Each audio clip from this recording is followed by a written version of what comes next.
natën e 21 majit kanë fillu vrasjet. Nga karakollet, pikat vërtetuse, për mimuri, janë vrarë dikon 80 sa të burgosur. Të burgosit serb që ishin për pavione, kanë kalu në onën e gardianëve.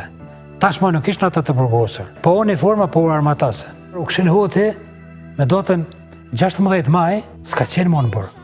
Në puseta, që zakonisht puseta nxan një njeri, ato ishin ka 2-3 sepse kishin hy me shpëtu, dhe ata gardian, bashkë me drejtorin e burgut dhe të tjerët, e hekshin pusetën dhe qitshin bombën në puset.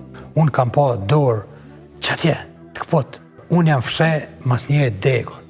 Me snajperka e gjunin të vdekojnë e vritin për me mvra mu gjallë. Na kemi qenë në një podrom, dikon rrëth 500-600 vetë. Dhe ne na thërshin me u dorëzu, thanë, ku i keni lënë armët. Nas kemi pas lidhësat këpucave, lemo arme.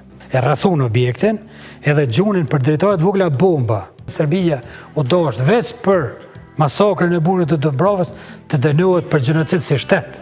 Sonte, mes tjerash, do të dëgjojmë rrëfimin e përjetimeve njerëzore nga kjo ndërgjegje e vrarë e botës që quhet burgu i Dobrovës. Sadik Zeqiri, të falenderoj nga zemra, të përgëzoj edhe të admiroj për qëndresën edhe për artikulimin që e bënë në emision tem dhe e bënë për çdo ditë në media. Falenderit shumë. Të rritë nëra shumë që më dha mundësinë. Për këto dhe shumë të tjera, këtë të shtunë në orën 21 në KTV, në emisionin Fakte me Adnan Merovcin.